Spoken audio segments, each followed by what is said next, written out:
The Battle of Allia and the sack of Rome that followed it made the Celts the biggest threat in the eyes of the Romans. The Celts supported various enemies of the Republic through the centuries, including Pyrrhus and the Etruscans, posing a terrifying threat to the Republic and playing a key role in its political development during the final few centuries BC.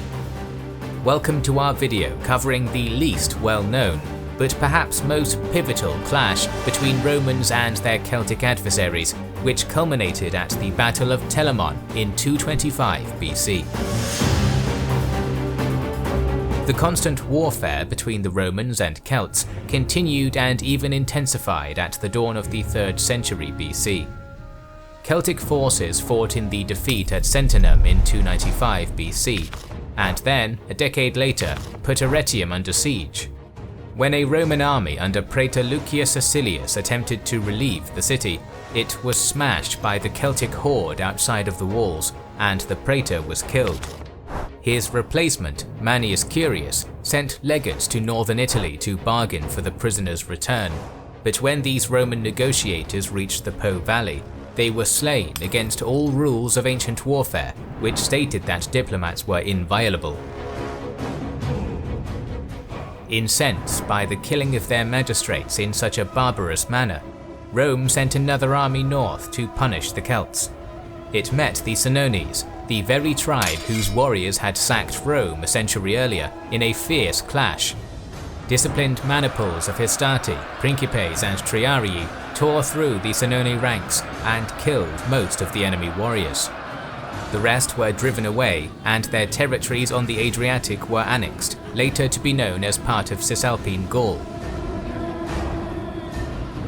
The Senones' immediate neighbours, the Boii, witnessed the destruction of their tribal kinsmen with horror, fearing that the Republic's expansion would inevitably sweep them away if action were not taken. In an attempt to avert this fate, the Boii formed an alliance with the anti-Roman Etruscans and met the burgeoning legions at Lake Vadimo in 283 BC. Rome's military juggernaut was now too much for the allies to resist. The Etruscans were utterly cut to pieces, according to Polybius, while only a few Boii warriors managed to escape the slaughter. Not to be deterred, both peoples raised another army and challenged Rome again the year after, but that army was defeated in turn with heavy casualties. Subdued for the foreseeable future, the Celts of northern Italy sued for peace and eventually concluded a peace treaty with the Senate. This proved to be fortunate timing for the Republic, because threats across the seas were about to stretch the rising Italian power to its breaking point. In 280 BC, mercenary king Pyrrhus of Epirus responded to a call for aid from Tarentum and invaded Roman territory from the east, seeking glory and the freedom of Magna Graecia from foreign domination. The great general won 2 great battles against the Republic at a dire cost, but was eventually cast away from Italian soil after the disastrous Battle of Beneventum in 275. Just over a decade later, tensions over Sicily resulted in the outbreak of the First Punic War against Carthage and its empire centered on modern Tunisia. This grinding conflict went on for over 2 decades until 241 BC, and eventually concluded with a decisive Roman victory in which the Republic secured control over the Mediterranean Sea. None of these victories against such powerful enemies may have been possible if the Celtic threat in and beyond northern Italy hadn't been neutralized in the decades prior, allowing Rome to focus all of its newly found might elsewhere. During the entire 45-year period of tranquility between Celtic society and the busy Rome, the former was restrained by an older generation of leaders who had been chastened in the humiliating defeats suffered against the Roman Republic. However, by 235, this group of chieftains and generals was dead, and replaced by a younger, more passionate, and far less experienced cohort of warrior chieftains who, emboldened, gradually began to disturb the peace. After such a long era of tranquility in the north, Roman towns would have started suffering the occasional raid by Celtic warbands, intensifying as time went on. In response to Roman expansion into their territory, the Italian Celts sent embassies over the Alps and returned with a force of Gauls from modern-day France. Together, this new army, led by two chief kings called Attis and Galatus, thrust into Italy and eventually reached Ariminum. Hearing of this threat, the Romans dispatched an army north to meet them. However, local Boii tribesmen were suspicious of the invading horde, despite their kinship. This and yet more internal strife inside the barbarian coalition led to a pitched battle between Celtic tribal factions in which Attis and Galatus were killed. At this point, the Roman legions arrived on the scene, only to discover to their displeasure that the barbarians had destroyed themselves before the Romans could accomplish the task. Their presence now redundant, the legions marched home unbloodied. The primary trigger for the next great Celtic war came in 232, when Tribune Gaius Flaminius, who would later die in battle against Hannibal at Lake Trasimene, proposed a bill that would distribute land in former Senone lands in Picenium between the Roman colonists. This proposal was incredibly popular among many segments of the population, but many others fiercely resisted it, fearing the barbarians' reaction. They were right to be anxious. Many of the Celtic tribes, observing this blatant repopulation of lands which had so recently belonged to their own kinsmen, became convinced that Rome was now waging war against them, not simply for sovereignty and supremacy, but for the purpose of their complete annihilation or expulsion.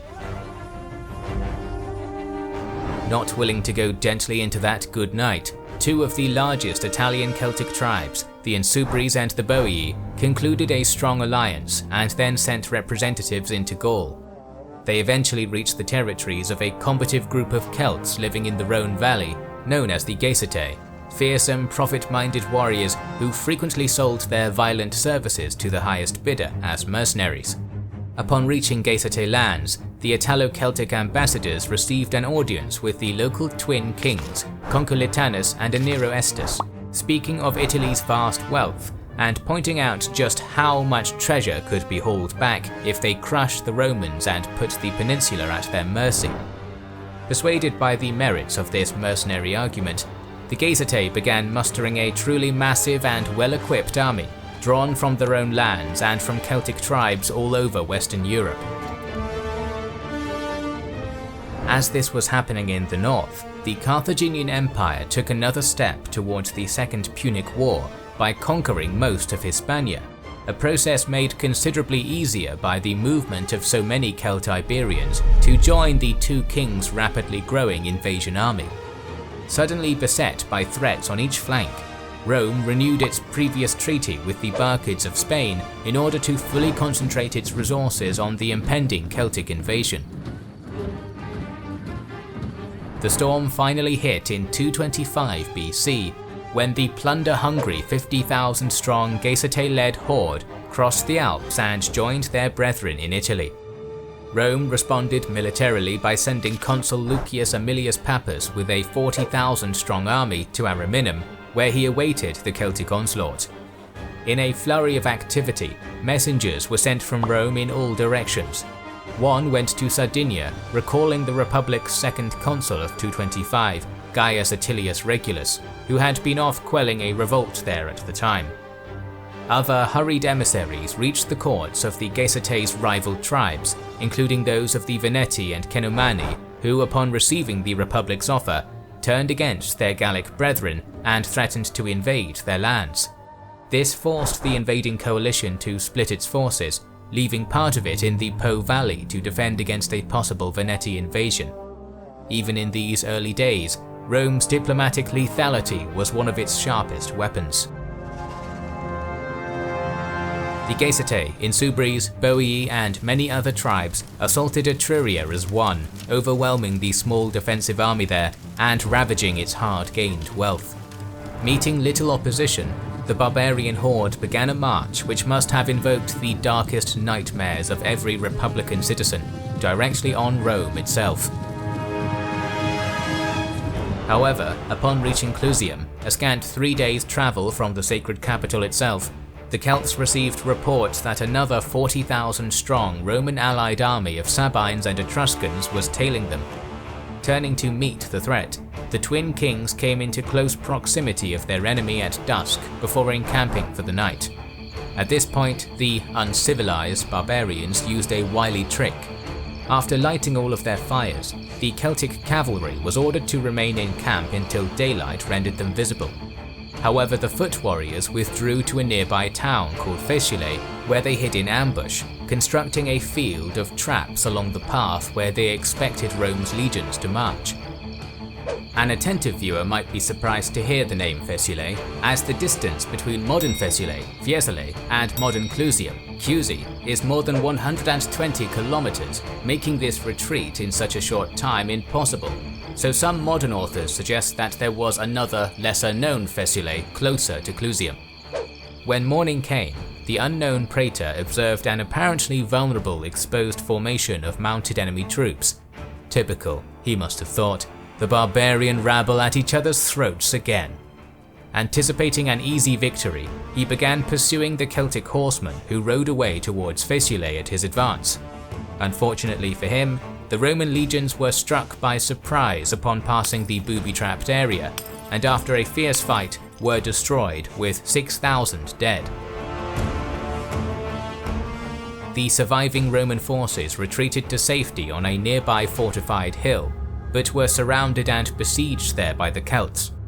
However, exhausted by the nighttime exertion and desiring rest, the victorious attackers left a cavalry detachment to keep watch over the hill before retiring for the night.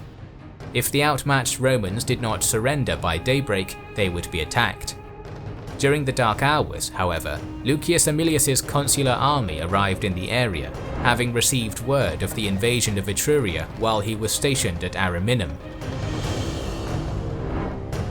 After constructing his own camp in visible range of both the Celts and the desperate Roman army remnant, the consul quickly received messengers from the latter informing him of the situation. Therefore, Aemilius had his military tribunes arrange his infantry in battle formation at daybreak, while he personally led his cavalry towards the Roman-held hill. At once realizing that the two enemy forces collectively came close to rivaling their own strength, King Aeneroestus advised retreat back home so as not to risk all of the gathered loot.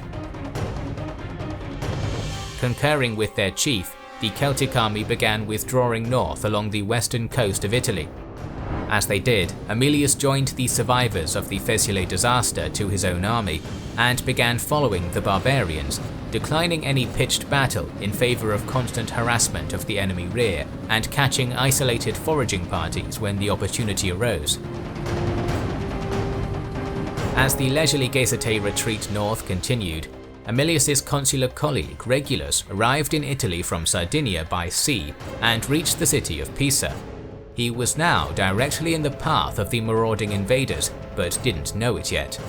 Marching briskly in the direction of Rome, Regulus and his 40,000 encountered and defeated a small advance unit of foragers near Cape Telamon and took a few prisoners.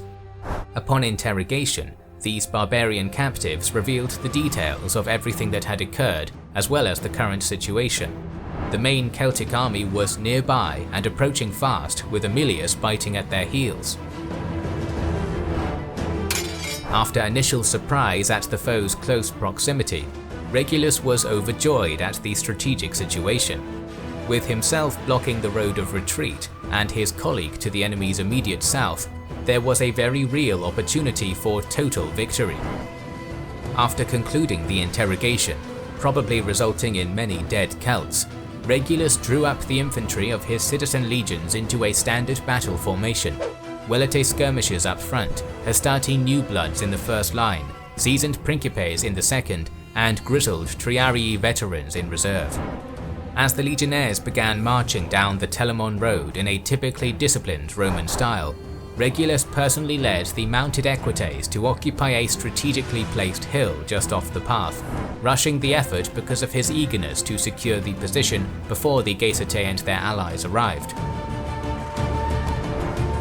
In the fog of war, the approaching Celts were unaware of Regulus's army in front of them, and upon seeing the cavalry seizing the hill, believed the horsemen were actually units of Aemilius who had managed to slip around during the night. To regain the hill from this apparently isolated force, the two Celtic kings sent their own cavalry and some light infantry to lock the landmark down, but faced suspiciously more resistance than they initially expected. Nevertheless, they slowly gained ground. After a short time, a Roman soldier was captured and taken to the Gaesatae leadership, revealing the presence of Regulus's second consular army not far away. Suddenly realizing the dire truth of affairs, that they were about to be crushed between two Roman armies, one on each side, the Celtic leadership deployed for battle in an unconventional two-line formation. One line, consisting of fearsome, fully naked Gaesatae warriors and the powerful Insubres, faced south, while the other, made up of Turisci and Boii units, faced north. Wagons and chariots were on either wing. Upon witnessing this peculiar deployment, Aemilius instantly realized that his consular brother must have been nearby and set out to assist him. To do that, he drew up his own legions to face the Celtic infantry, while what cavalry he had left rode to assist his colleague on the hill, further intensifying the struggle there. As the Romans slowly began to turn the tables on their Celtic opponents in the struggle for the hill, Consul Regulus was slain in the melee, last seen fighting with bravery and courage. Although his head was cut off and taken to the two kings as a symbolic prize, it was not enough. Soon the reinforced Roman equites threw the Celtic cavalry into a rout, secured the hill, and a strategic victory along with it. As soon as this happened, the legionary vice slowly began to snap shut as Roman infantry in checkerboard formation advanced on the two-face battle array of the Celts from both sides. As they came closer, a cacophony of terrifying war cries, deep trumpets and hornblowers made vast amounts of noise in hopes of unnerving the Republic soldiers, but still they advanced. When the velites of both Roman armies got into missile range, they unleashed a terrible storm of light javelins upon the cornered Celts. While the north-facing front rank, composed of Turisci, wearing light armor, cloak and donning a shield, were able to resist the steel storm, the naked south-facing Gaesatae immediately started suffering terribly. Because the Celtic shield failed to cover a warrior's entire body, many of the velites' missiles got through the gaps, striking exposed parts of the body such as legs, and causing terrible wounds when they did. The larger and more physically imposing a Gaesatae warrior was, the more chance a javelin had of striking them from a distance. Unable to effectively countercharge due to the distance and the relentless rain of iron from the sky, some of the naked warriors suicidally charged towards the enemy ranks, most being floored by ranged weapons after only a short time, while others reached the Roman light troops before falling. Having been scythed apart before the true legions had even been engaged, the battered Gaesatae withdrew behind their comparatively well-armoured Insubre comrades. At this moment, both sets of Roman hastati advanced, each throwing their lethal pilum javelins before drawing a fearsome thrusting sword. The battle was initially an event contest, Celtic bravery, physical fortitude and prowess in combat going up against the notoriously lash-laden discipline of Rome's world-conquering legions. Unable to break the Insubres, Boii and Turisci, who were so valiantly fighting for their homes as well as profit, the hastati withdrew and allowed their more experienced principes to advance. This impact gradually ground the stalwart Celtic line to dust, but they still did not break. As Polybius relates, though being almost cut to pieces, they held their ground, equal to their foes in courage and inferior only as a force and individually in their arms. However valiant their resistance, the victory of Telamon was crowned when Aemilius's victorious cavalry charged down the hill and crashed headlong into the exhausted Celtic line. There was no contest, but the barbarian warriors on foot chose to die where they stood rather than fleeing, while the cavalry had no such compunction. 40,000 Celts were massacred at Telamon in what was probably one of the greatest battles fought upon Italian soil until that point. A further 10,000 defeated barbarians entered Roman captivity, including their king Concolitanus, who was left alive in preparation for a triumph.